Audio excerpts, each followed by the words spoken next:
Hello and welcome to Peaceful Rebellion and to the Hypnosis Academy.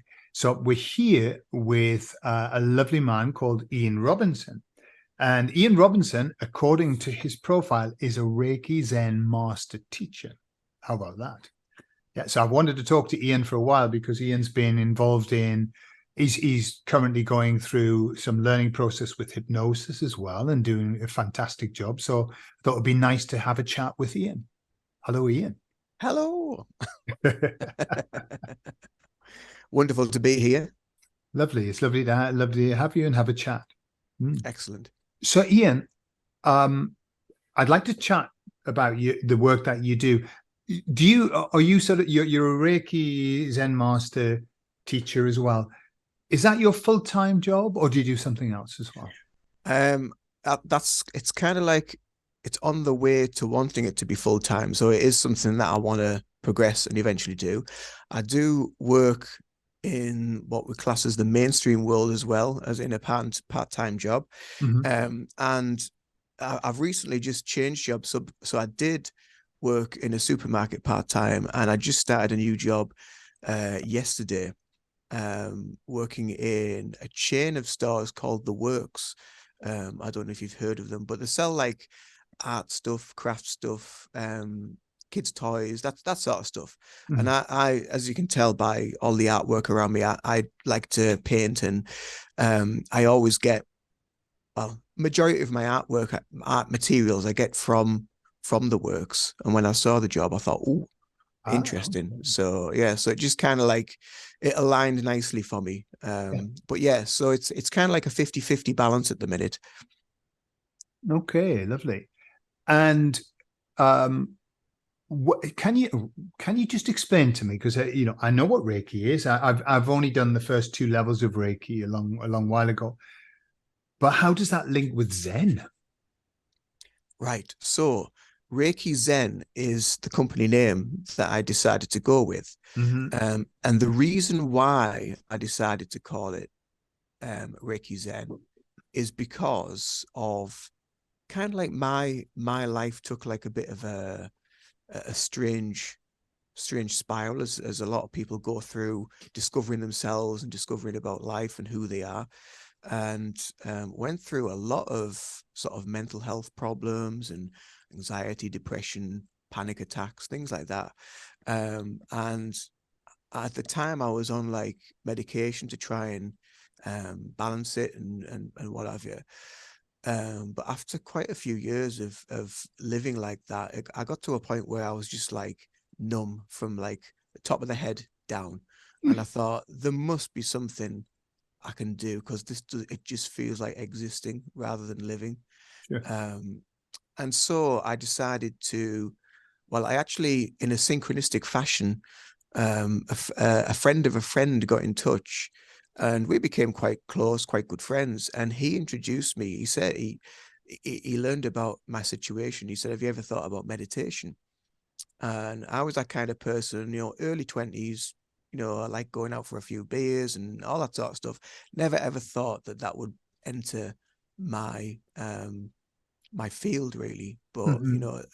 started meditating, and granted it was only a few minutes, but a few minutes of just peace in the mind was so powerful, and it became like a daily practice to be able to meditate for longer, Mm-hmm. to be able to find that peace for longer. And it was through the meditation that gave me the clarity of mind to leave the place I was currently working at, because there's a lot of negative people, not a lot of negative energy that was there. And it was only when I changed jobs and went somewhere else that I found these leaflets about Reiki, and found like my now Reiki master. Went for a few sessions and kind of felt like when I left, I was just like floating on a cloud. I felt so light, so at peace. And I thought, well, I need to know more about this, because there was definitely something was shifting with combining the meditation with the Reiki. Something really deep and profound was happening.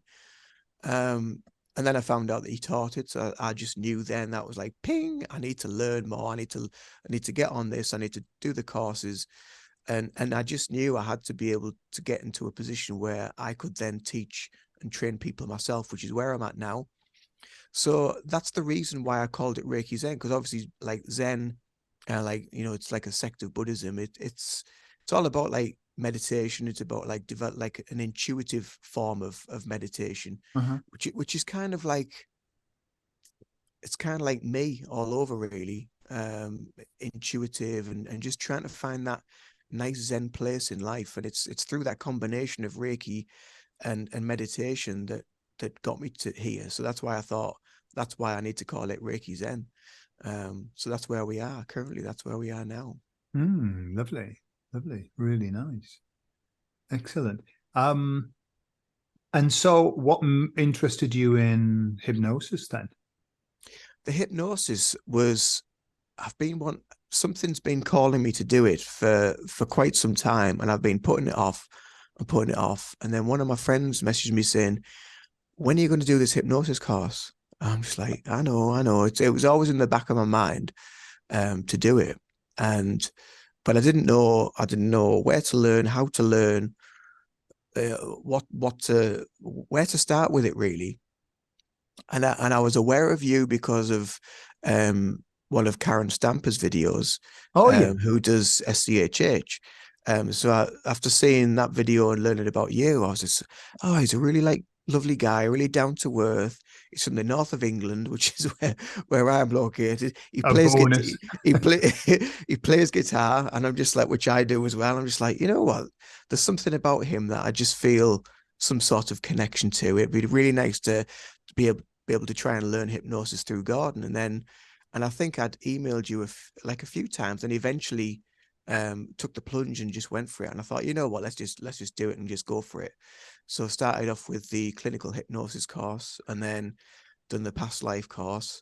Wow. There's more courses I want to do that I'm gonna add on as well. But Mhm. just them two alone have just been amazing, really amazing. Yeah, and you've thrown yourself at it, haven't you? I mean, you've been sending me the, the videos of the sessions you've been doing, which you've been doing Mm. fantastically well. How have they been going for you?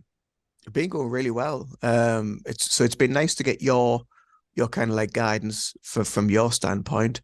And yeah, it's the more I do it, the more I just feel the less attention I think I pay to the script, and the more I just follow my intuition, I suppose, just follow what I feel called to do or called to say. Yeah. It you create that. It's like when like so in some of my therapies, I incorporate meditations as well. So and some of my clients like to have a weekly meditation with me where I'll guide them through the meditation, and it's very, very similar. And when I'm guiding through the meditation, I'm getting them to like sort of be in a beautiful garden or somewhere, you know.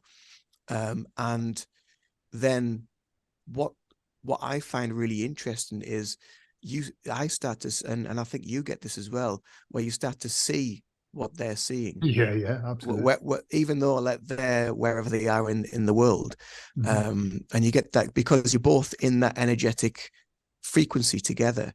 And I just found it find it really, really profound. And I thought, you know what, this is where like this hypnosis needs to come into, to just like deepen that.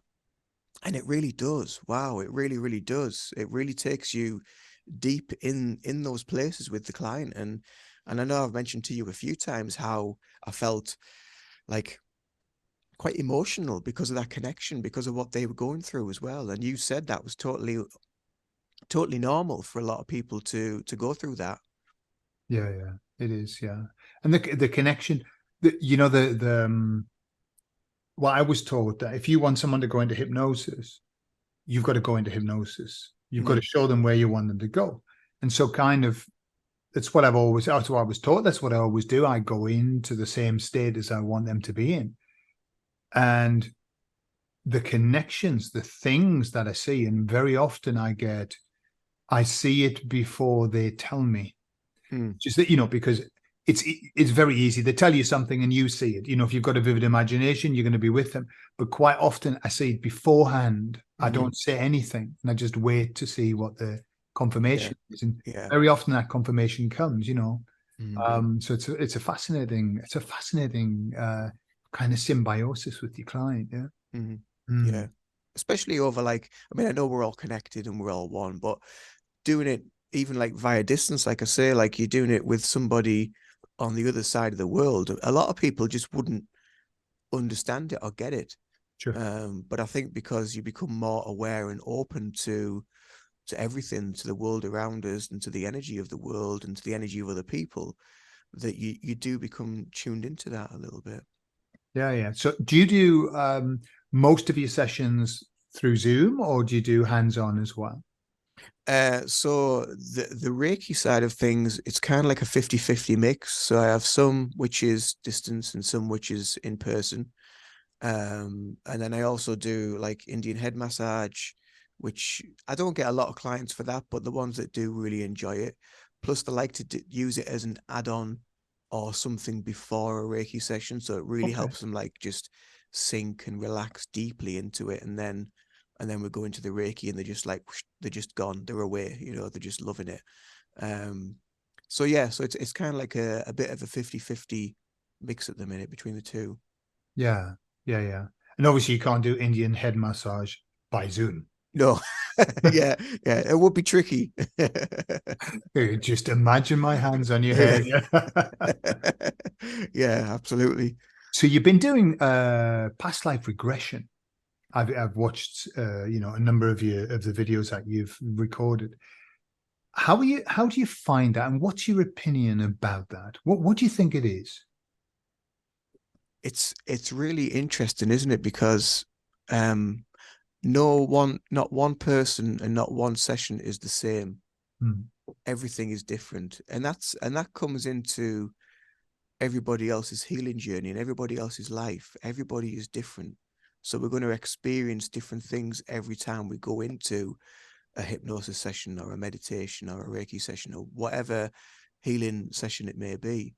Um, what I think it is, or what I can try and grasp my conscious mind around it is that it's you're obviously you're getting the person in a very, very relaxed state, and it's almost like the way I kind of describe it sometimes with healing is you become so relaxed that your subconscious takes over and knows what needs to be pulled out. So I always think of people, I always try to explain it with people as being, think of yourself as like a computer hard drive.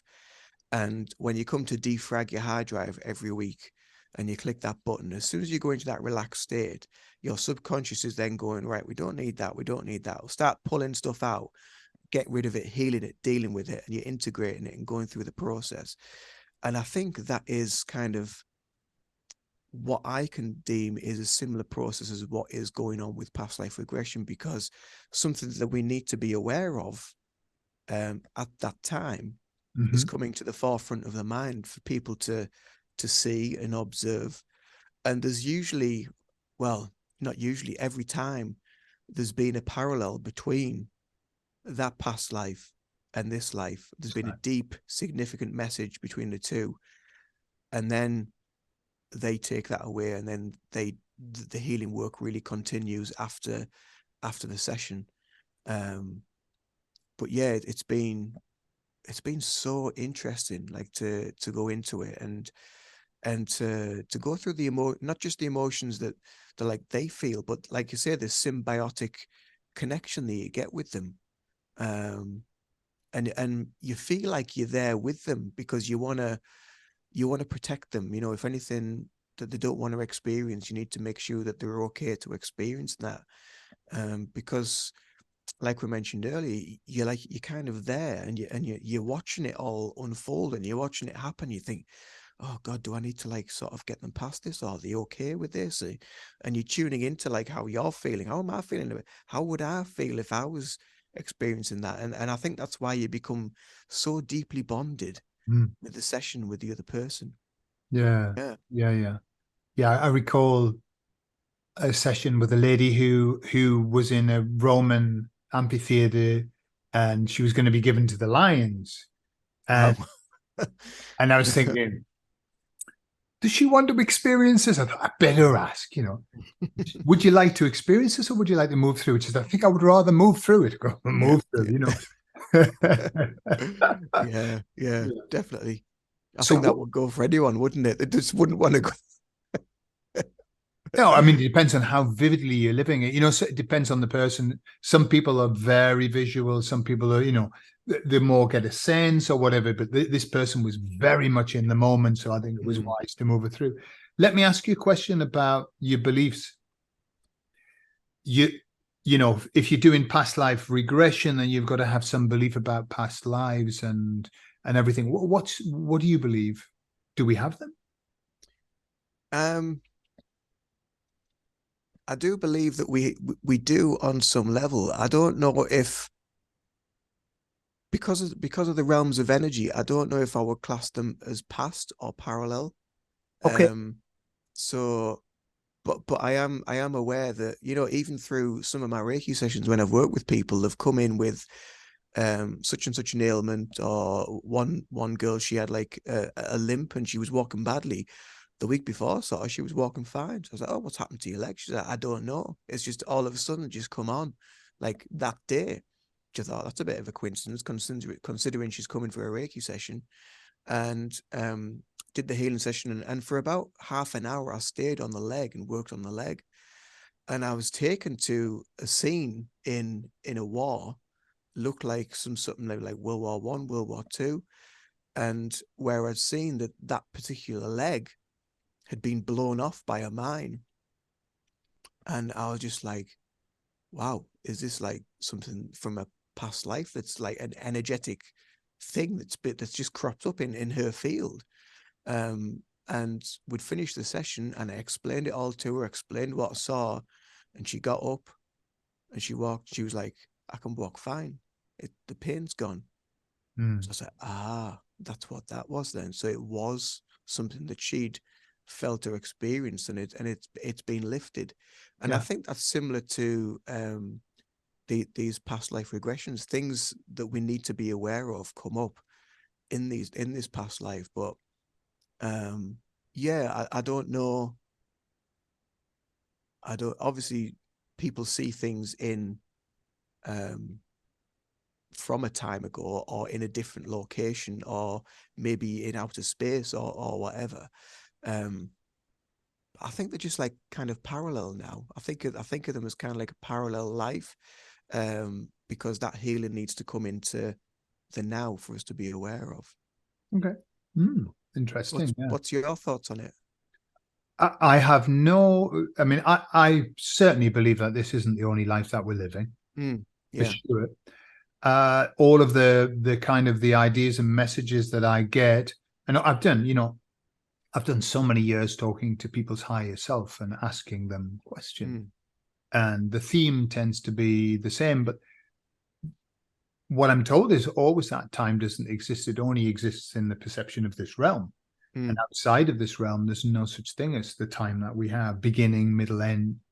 And so, yes, everything is occurring at the same time, whatever that means. But the difficulty is that we can't put that in, we can't understand that because we're coming from a filter of time. So when we say, everything's happening at the same time, we're still having to mention time. Yeah. So quite what that means beyond, I think we'll find out when we shuffle off this coil, or not. I don't know, but certainly what I'm aware of is that the experiences, real or not, are so tangible for the person and affect them so much that there's something in it. There's something in it. It's not. I don't think it's fantasy. And I know that in hypnosis you can lead people. You can tell them, on the course you probably heard me talking about the power of three. Tell them what you're going to tell them, and then tell them what you've told them. Yeah. Once you repeat something and you suggest something, you can get people to experience anything you like. However, in my experience, there's more to it than just that. Because there are times where I've given no input at all and the person's just experiencing this incredible thing, it's all within them. So quite what it is, I don't know, but it's bloody interesting. It is, yeah. Yeah, really, really interesting. Very therapeutic as well. Mm, yeah. Mm. So have you done higher self work with people as well in the hypnosis? Yes, Yeah. yeah, yeah. I've And how's always that took them gone for you? through. That's been to be honest with you, I think that has been kind of like one of the most beautiful parts of it, is taking them to that place of the higher self. And again, there's always like a correlation with each higher self journey. When you go through, there's always a correlation, and there's always like light beings, or there's always like a white space, or there's always lots of colors, and it's always very bright. So you always get that seems to be the one thing that is always very, very similar in each higher self journey. But then the messages that come through from some of the people that I've worked with, I mean, some of them have been very much like what you said on the course. It's just like they'll just give you, sometimes the higher self will just give you the plain answer, be like yes, no, or whatever, and then it'll just say it as it is, end of. And then other people have just, the higher self is just, it's just not stopped. It's just and I'm like trying to write all this stuff down. And it's like, and the pen's nearly on fire because I can't keep up with what they're saying. But yeah, it's been a wonderful process to go through. And what I've added now to the end of the higher self session is, I've always asked now, if there's any healing that can be received from the higher self now. Sure. Or over the next sort of coming weeks, is there anything that the higher self can perform? And there's only been a couple of times where the higher self has said, yes, this will take place now, and it will continue for the next however long it'll be. But it's really interesting. It's really interesting seeing how the person changes, where you know it's them speaking and going through the past life, and you hear the voice and you recognize them. Then they go to the higher self, and okay, it sounds like them because it's their voice box, but there's a subtle change in the mannerisms. Sometimes there's a subtle change in the whole body where it just relaxes even further, um, and it doesn't sound like them. The pattern of speech is different. It's really quite beautiful, but quite bizarre as well. Yeah. I agree. I agree. What I notice is that when you've got your client in hypnosis, you're always looking for any shift. You're looking for shifts, emotional shifts, physical shifts as well. Mm. And it's always very, very obvious when the higher self steps in. I ask it to step into the physical so that I can speak.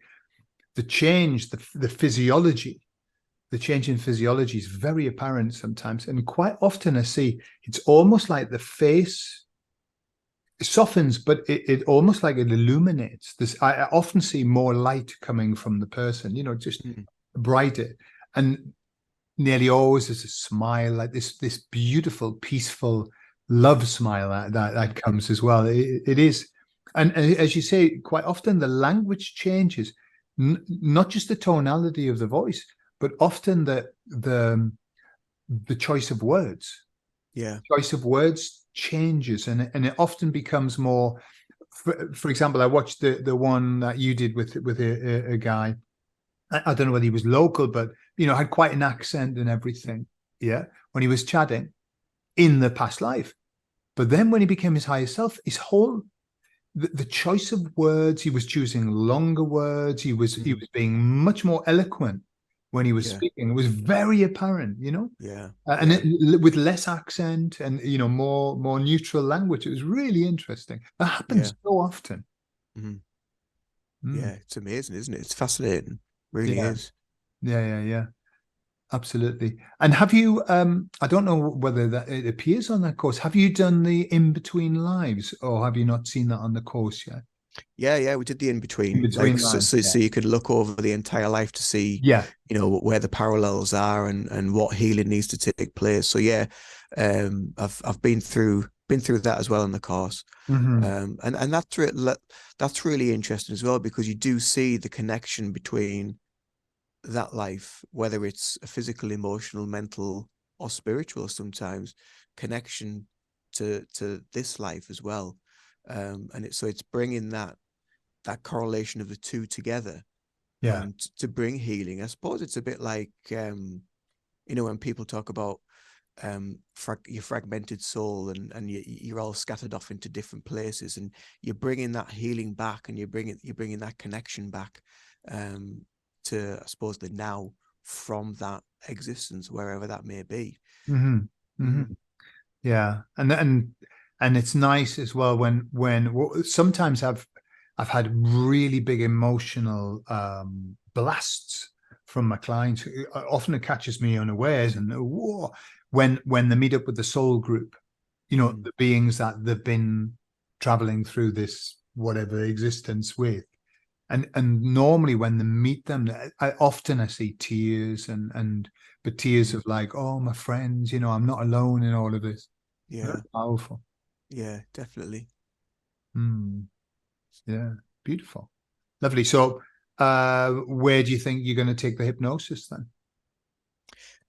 I'd like to try and incorporate it, because I know I've spoke to you about it before as well, but I want to try and incorporate it with the Reiki somehow. So I want to try and utilize the two. I've just done an EFT course, so I want to try and use elements of that with hypnosis as well. So if there's any sort of emotional things that we need to be aware of, try and use hypnosis around that. And yeah, try and using it on I suppose, like an emotional level, to any sort of healing that needs to happen in this life, to be aware of. But like you said about the clinical hypnosis course, once you get them into that place, and they're all very relaxed, and they're all ready to just go on the journey that they need to go on to, then you can create the scene that you need to create to facilitate that healing that needs to happen in that place. So yeah, so I'm really looking forward to trying to use it in other ways as well, and incorporating other things, and yeah, and other courses that you've got on your website as well. Sure, yeah. I always say with hypnosis, the only limitation to hypnosis is your imagination. Once hypnosis is just a little tool. Once you've got the person there, the question is, what are you going to do? And the world is your oyster. It's your choice. If people are willing to go there, then they're willing to follow you wherever you suggest that they go. Yeah. Excellent. It's quite interesting, isn't it, how people can be so, once they're in that sort of soft, gentle place, it's so easy to just take them wherever they feel called to go. Whatever is arising at that moment in them, just follow that and take them to that place and find out about it. Talk to it. Talk to the emotion, talk to the feeling, talk to whatever is affecting you in life, and find I suppose, some sort of resolution, or why it's there, and why it still affects you. Yeah. The most powerful, and I'm aware I'm asking you lots of questions, and I'll be quiet, and you can you can ask me some as well. What I've found is that the most beautiful healing and messages that come, or when you, for example, somebody's got some kind of dis-ease in the body, and in hypnosis they go and visit that area, and they find out where did it come from. And quite often, for example, in the last course this last weekend that I did, they went into a safe haven room. We created a safe haven room, and we called in the master teacher, and I just said, and in a moment the master teacher is going to give you a message that you've needed to hear for a long time. Everybody had a different message. Everybody had a different message in the group, but every message was the same, which was, everything's okay. You're okay. You're perfect as you are. You're enough as you are. It was just, it could have been the same being writing the message with using different words. And this isn't, I didn't put anything in the mind. All I said was a message that you needed to hear. And that it's like with the higher self, it always seems to be the same message of, hey, everything's okay. Yeah, yeah. Everything's okay, you know, and people need to hear that, especially in these, you know, these days. People need to know that everything's all right. Yeah, because people are so lost, aren't they? Yeah, People just they just don't have a clue who they are, what's going on, and what they should be doing in life anymore. for sure. Yeah. Yeah. Well, they're on, you know, they're purposely being confused at the moment. Mm. No wonder they're Yeah, lost, you know, yeah, no wonder they're lost. Mm. yeah. And I used your from the course you talked about like the various types of hypnosis, and you talked about I was telling give someone a bit of a red pill yesterday, and we talked about on the course where you'd mentioned about the different types of hypnosis, and you talked about when we went through the whole charade over the last few years, you know, um, and you'd said because in the script you say in a moment but not yet, Yeah. you know, and then you were explaining what's been happening over all this time where they're like, you know, and I'd said, you know, if it was really that bad, why not say now, you Now, know, right, we do this immediately. sure. But it puts people in that place of confusion, like, well, what do we do? When does it start? You know, oh, we'll have to Exactly. wait. We'll have to wait for, Exactly. You're on pause. People are on pause. yeah, But when? But when? Coming yeah, soon. soon, yeah.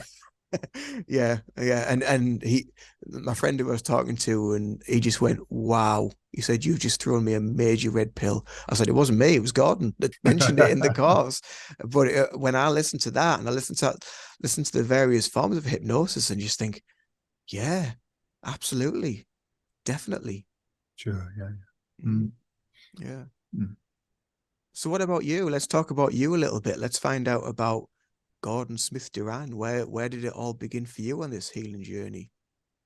Well, ever since I was a little boy, I was fascinated with hypnosis. I remember finding a book on hypnosis. You know, I mean, we're talking in the 60s, so the book was it was a very direct hypnosis. Mm. You will listen to the sound of my voice, and you will do this, and you are under my power.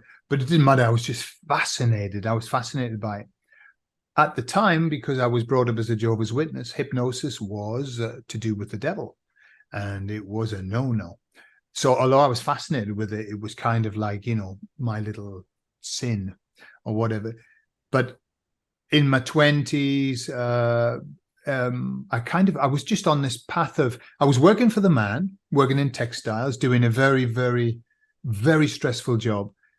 But always I had this kind of, I was learning stuff about us, hypnosis, NLP, all of the, you know, EFT. I remember finding EFT when it first came out, and I was thinking, wow, this is incredible.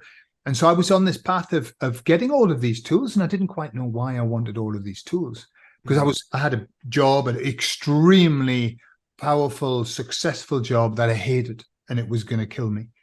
And then it was then kind of, I got to a point in my life where I was so deeply unhappy. I used to just disappear in alcohol. I was in an awful relationship. Just my job, I hated. Everything was wrong. And the universe said, obviously, I've been putting it out there, like, I really am not happy. And the universe said, no problem. We're going to take all of that off you. And literally in 1 year, I lost my job. I didn't lose my job. I left my job, but under these terrible circumstances. Job, relationship, house, car, everything. All I had was me and a suitcase. And it was bizarre because most people would fall flat. I was so excited. I thought, oh wow, I've got a second opportunity. What am I going to do? I've got nothing. What am I going to build?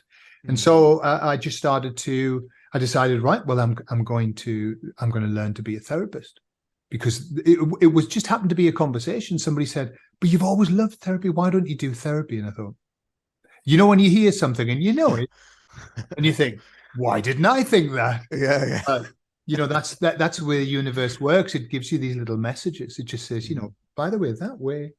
And so I started. I learned. I started with NLP. Then I went on to, I only did NLP because I had to do NLP to be able to do the hypnosis. It was a prerequisite of the course. But so I did it kind of, I thought, well, I'll get that done and I'll get onto the hypnosis. That's what I wanted. But of course, the NLP was just fantastic. And it gave me so many tools. But the tools that you use in hypnosis, you know, it's kind of like, no wonder he said you have to do NLP first. And so I got hypnosis, and then I did master hypnosis, and then I did a Havening course, and I've just done lots and lots of courses to build up my toolbox. That's all. And I started therapy when all I had was EFT.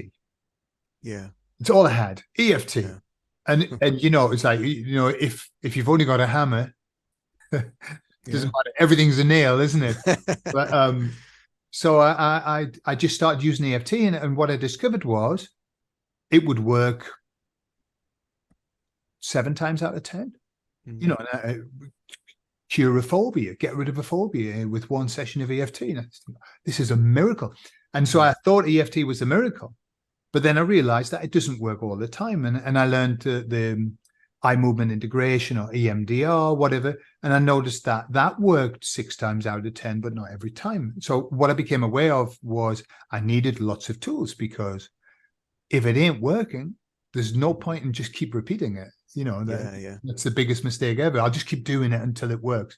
No, you have to shift. So that's been kind of my journey of building up this toolbox and then using it. And so I you know, at the beginning, I had most of my clients were presential, because then we didn't have Zoom or whatever.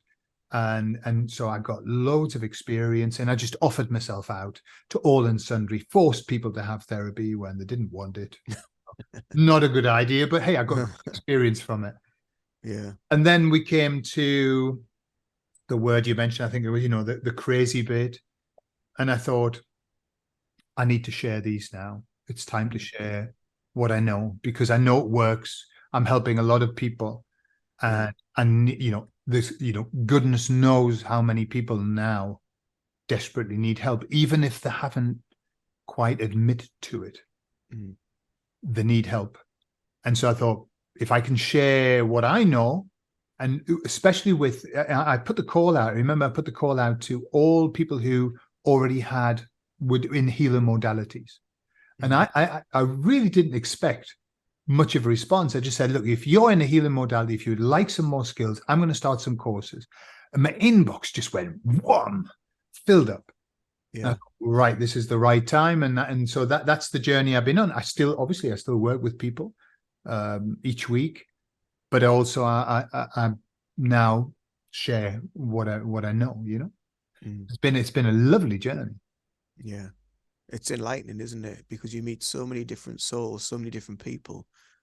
And like you say, sometimes people aren't ready to make that step just yet, but they know that you're there. So when the time is right, then, you know, and also the tools that we have now, you know, like YouTube, the videos, Zoom, the tools that we have now to put the message out to people, to make them aware.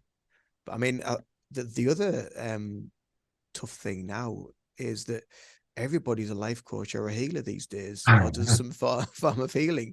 So it's trying to stand out from the rest of them. You know, how do you do that to stand out from other people? Do you try to stand out, or do you just allow people to just align with you when it feels right? Great question. We live in a world of fakery and facade, and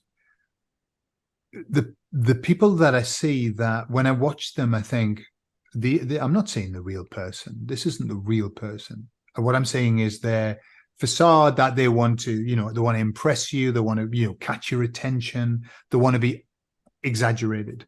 And I've always had this, you know, the expression, to thine own self be true. I've always had this philosophy of, your audience is out there. The people who are going to resonate with you are out there already. All you've got to be is authentic. Be as authentic as you can. And you obviously excited, enthusiastic. You've got to, you can't just be going, well, my name's God, you know. yeah, you've got to give it a bit of welly, Mm. but all you're exaggerating is the real you.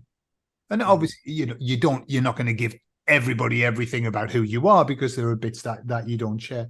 But I think authenticity is the key. And if there's one thing, I haven't got a big audience.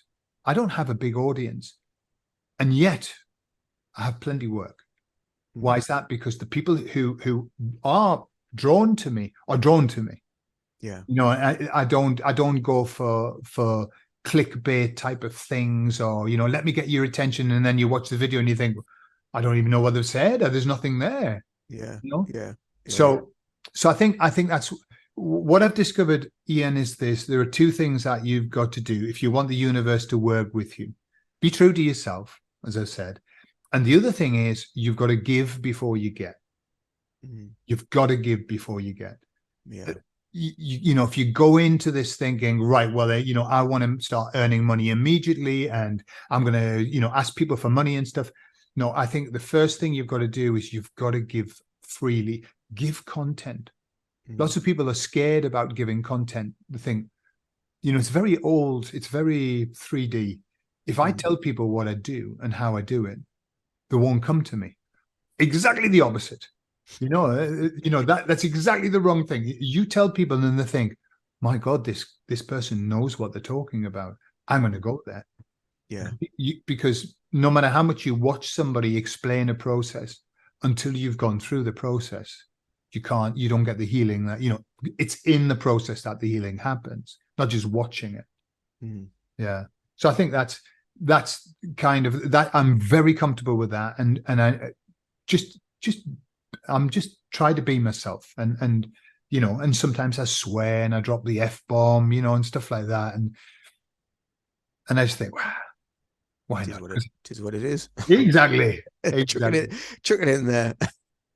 At the right moment, for a bit of emphasis, a bit of, But because I don't know if I'll probably mention it on the course. In studies, it's been found that if you use a swear word, you have that person's attention for the next sort of 2 minutes, full attention with a swear word. And so that's why every now and again I drop them in. It just makes people go, oh my God, he just swore. Yeah. What's he saying? I better listen again in case he swears.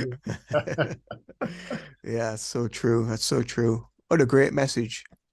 Just be authentic. That's kind of like how I started. I started off just doing like free sessions, Reiki and whatever, just freebies. And that over time gave me the experience. It gave me like various, it built my toolkit up as well, and then you become aware of other people, and like you might experience different things and feel different. Well, why does that feel different to that? And you start working on yourself. You're developing your own tools, your own understanding of how this energy is working, and it just opens you up to so much more. Yeah, great message. I was going to ask you, and we've totally gone off topic, and you'd said something. Oh, that was it. You'd said before that you grew up as a Jehovah's Witness, and I'm like, what?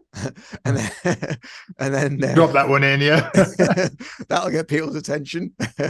And then you obviously a lot of religious stuff. Our kind of work is like, oh no, you don't do things like that. Yeah. Do you think that's changing at all? The aspect of what we do? Do you think it's changing on some level? Do you think religious people are becoming more aware and spiritually open to accept new things?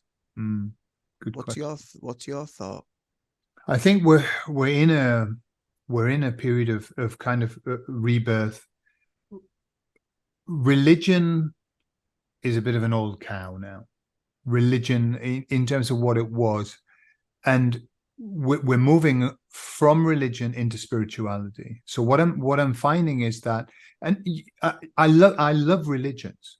Right? I if somebody's got a faith and that brings them happiness, beautiful. I love it. I've got no problem with religions.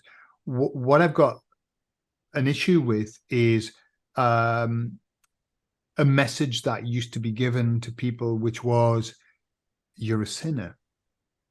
Yeah. And no matter what you do, you're imperfect. And that made people feel a lot, didn't do anything for the self-worth, the self-love, or self-respect. Whereas now what I find is that people are moving away from that rigid, I'm the man, I'm going to tell you what you have to think, feel, do. I'm going to show you, I'm the communication between God and you. There was always this conduit. Yeah. What I'm finding in now, and it's a tidal wave that's happening, whereas people are starting to connect themselves. And the beautiful thing about that I see is that there isn't a format. There's no, dogma from religion. Dogma is just, it's so horrible. It's like my way or the highway. You're with me or you're against me. You're either going to heaven or you're going to go to hell, but you're going to go to hell unless you do what I ask you to do. Whereas now we've got this, I can talk to 10, what I would call spiritually in tune people. And I'll ask them questions about what they believe, and they all believe something different. Core stuff might be the same, but if you get them into the details, they've got different takes on it. And I think that's absolutely wonderful. That's what, and yet we can all still get together and still be one in terms of, what's the fundamental belief? That there's more to this life than what we're seeing. There's another side, there's a connection, there's a divine, there's a higher power, whatever. Everybody's cool with that. Quite how that translates into your life, it doesn't matter. It really doesn't matter. So I'm seeing this change away from rigidity and into flexibility of, hey, dance your dance, sing your song, do what you want, and I'll support you as long as you let me dance my dance as well. Yeah. So I think it's very different now. And in the likes of it, I don't know, when Reiki first came out, it was poo-pooed, wasn't it? When hypnosis came out, it was the devil's work. And even now, hypnosis is not, it's still, outside of mainstream. And, same as EFTs outside of mainstream, and havening's outside of mainstream, and all of that. But for us, for these awakened people, if you want to use that word, awakened people, anything's open. Everything's on the table, whatever. Yeah. And I think it's a beautiful time that we're in. Yeah.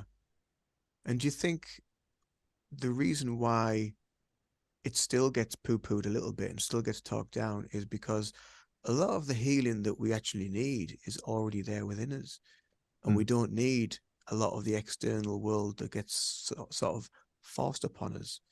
A lot of things we can actually do ourselves.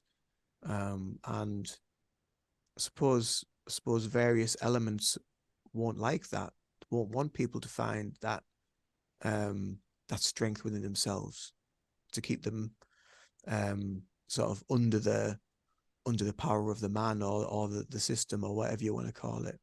I agree. I mean, 100%. I know we have to talk in code, but the last thing that they want, and we know who they are, the last thing that they want is for us to be able to start getting in touch with our own power of healing.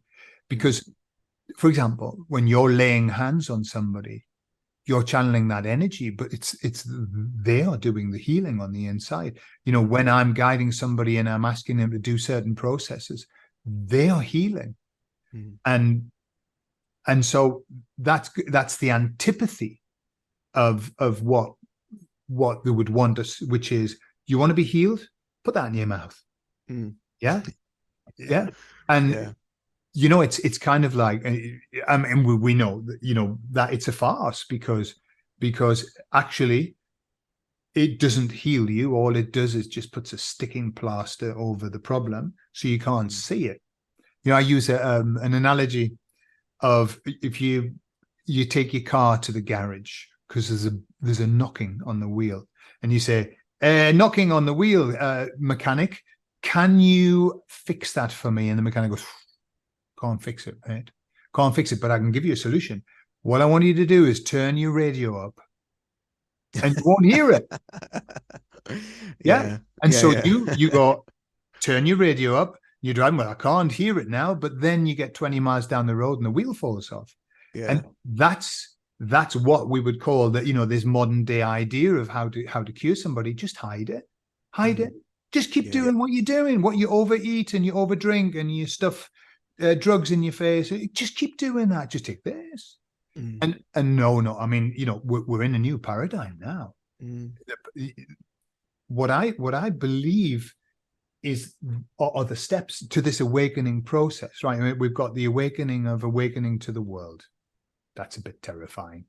It's a bit awful, when you have to wake up to what there is.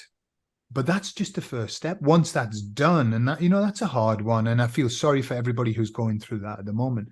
But the next step is awakening to yourself. And that's when you have to look in the mirror and say, am I taking care of this temple, this vehicle? And so that the next journey is a journey within, which is to actually put right, to cleanse mind, body, soul, emotions, and that's why our kind of work is so important, to help people to cleanse. But there's a lot more to it. There's the physical side as well. And the mental side, what toxic things are you putting in your mind, every day? What are you allowing? What toxicity are you allowing in? That has to stop, so everything has to kind of, this journey within. And then once you arrive within and you think, ooh, hey, I'm feeling pretty damn good. Then the next step to the awakening, the last step, is that return to the divine, return to God, whatever you want to call it. And that's that kind of, everybody's in that process in a different way, but that's ultimately where we end up going. Everybody ends up being the Buddha. I watched them, they were like really angry at the start. I can't believe this is happening. And then suddenly they're like, yeah, but I'm not interested in that anymore. It's a beautiful process. Yeah, absolutely. Yeah, I think we've all been there where we sit in the anger of the whole situation, and then after like maybe a few years, you just think, oh, here we go again. Yeah, whatever. And you just let it go on. Because you just know it's a load of BS. Sure. So yeah. So what's your, obviously going back into the realms of hypnosis? I had a really, really unusual dream last night. Right. So what's your take on dreams? What's your thought about them? Is it something that we're tapping into on a hypnotic level? Is it another existence? Is it work that we're doing elsewhere in that altered state of consciousnly? What's your thoughts on dreams? Because it's quite a deep Yeah. subject. I mean, what I'm aware of is I've had lots of conversations about dreams with people, with my wife, especially because she remembers every single dream and every single moment of a dream. And I did a lucid dream course, and basically the first night that I'd started the course, I had a lucid dream, the first lucid dream in my life. And I went through this period of just having regular lucid dreams, etc.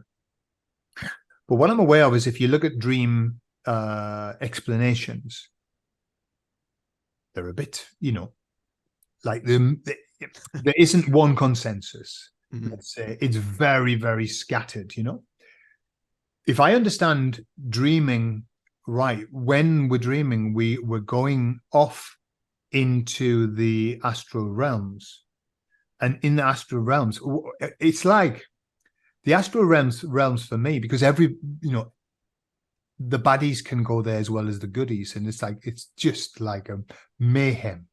It's a mosh pit. It is. I mean, it's just, let's not spend too long in the astral plane. It's mayhem. And I think that comes through in our dreams, because our dreams are very chaotic. Every now and again, we'll get a very, very powerful message. And I think we have to listen to that, because what also I'm aware of is that during that period, then, we can be contacted, but we've got to be very careful of putting too much stead. I think too much stead in everything that we get, because quite often it's very random. It's very random, and it's a bit chaotic. And because there's a lot of elements over there, and so it's kind of like what I mean, I follow this guy in Spain who travels. He does traveling in the astral realm a lot, and when he talks about it, I mean, he's just saying it's chock-a-block. It's chock-a-block with stuff, like, and really not good entities and all of that. I don't, whatever you think about entities. So it's kind of like, take everything with a pinch of salt. Don't change your entire life based on a dream. However, that it's tangible, and sometimes the dreams can really affect you. But meaning, I don't tend to attribute a lot of meaning to my dreams, but I do record them when I wake up in the morning. I record them because it's part of lucid dreaming. But it's and sometimes I'm thinking, what the dickens?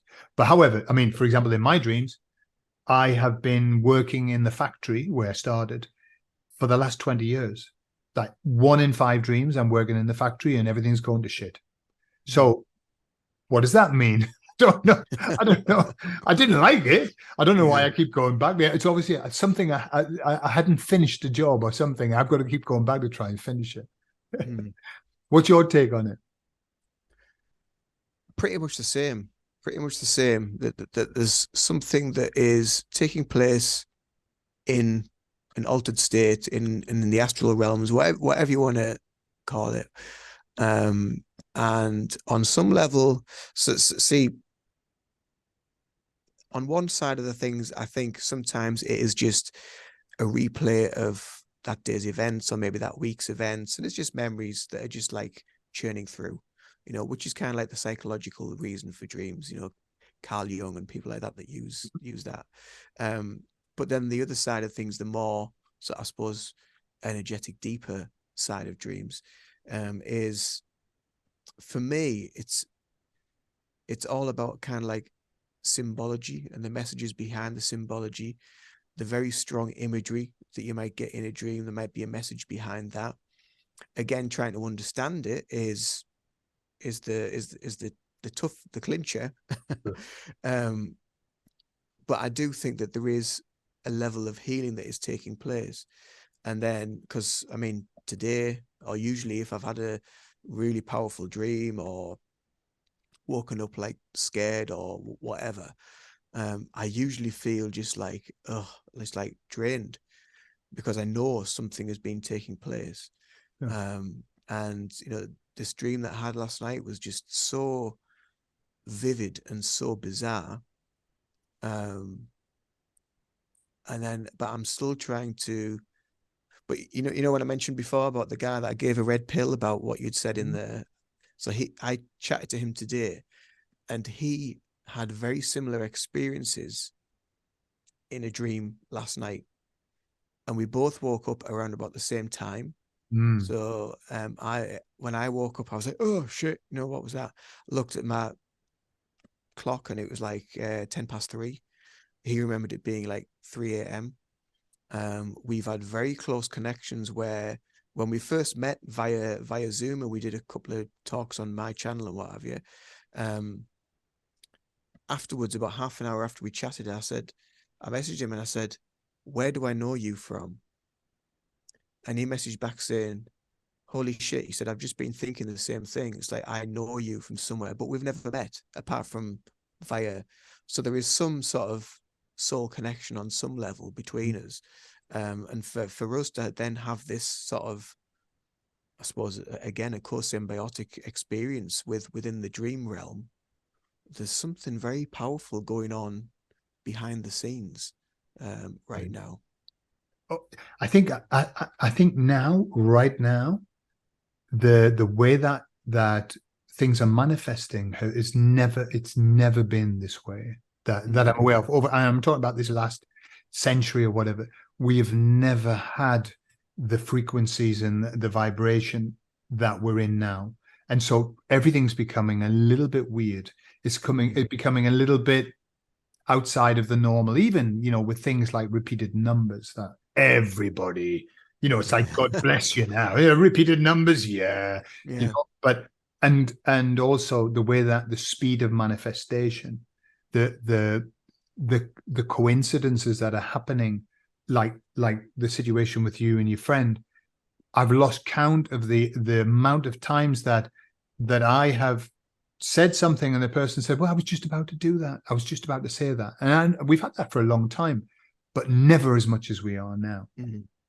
You know, so I think we are in incredible times, and hence the fact that the baddies, that I refer to them as the baddies, they're going crazy at the moment. I mean, they are throwing the kitchen sink at this. Why? Because they're trying to stop this frequency from happening. If they can, you know, I got a frequency chart, you know, the emotional frequency chart, 100 God level and 0 death. And they want us in fear, which is right down in the, I think 100 or something like that. They want us in fear. And, you know, we are shooting up. And the only thing they can do is keep trying to knock us down, which brings us back to this, you know, not yet, tomorrow, next month. Yeah. And it's like, well, that keeps knocking people down because they go, oh my God, well, I can't become the Buddha until the end of November, you know, and then when they say it's going to happen. So, but coming back to your point about the dreams as well, and I'm aware that we've been talking for an hour, so we better not talk too much longer, but they've done tests where they stop people from dreaming, they stop them from going into the REM sleep. Yeah. So they keep waking them up. So, you know, you go into REM, and then in the REM, you're having your beautiful dreams. They keep stopping them. And then those people start becoming psychotic. So why is it, you know, obviously if you're sleep deprived, then you become a mess and then you die. But even without dreaming, you start becoming have this psychosis of where, so you know, you mentioned the word defrag. There's something going on that puts everything right, or put stuff in order, or you know, you'll download whatever you need to download, or upload whatever you need to upload, whatever. It's very, very important. You know, I think it's worthwhile everybody focusing on dreams, and certainly keeping a dream journal. That really helps because it makes the dreams become stronger and stronger as well, and more memorable. Yeah. Excellent. Well, like you say, we've chatted for just over an hour now, so it's been wonderful to have you on It's been channel. Wonderful, yeah. And I have a feeling that we could probably talk for about another hour quite easily. Easily, because we haven't even touched on music yet. Oh my God. Yeah. Next time we'll have another chat in the future. That'd be lovely. Yeah, lovely. Yeah, definitely. So so we'll wrap things up and catch you again soon. Yeah, and Ian, I in my channel, I'll put your details if people want to contact you and organize it, for example, a Reiki session or whatever, or just contact you, you know. Yeah, and I'll link all your information below in my descriptions box as well. So if anyone wants to learn about hypnosis, go and see Gordon, get over to the website and check it all out. Fantastic. A lot of stuff there. So, well, thank you again, Gordon. Thank you for making the time to chat today. And we'll catch up again soon. Okay, Ian, it's been an absolute pleasure, and I look forward to speaking to you again. Lovely. Take care. Take care.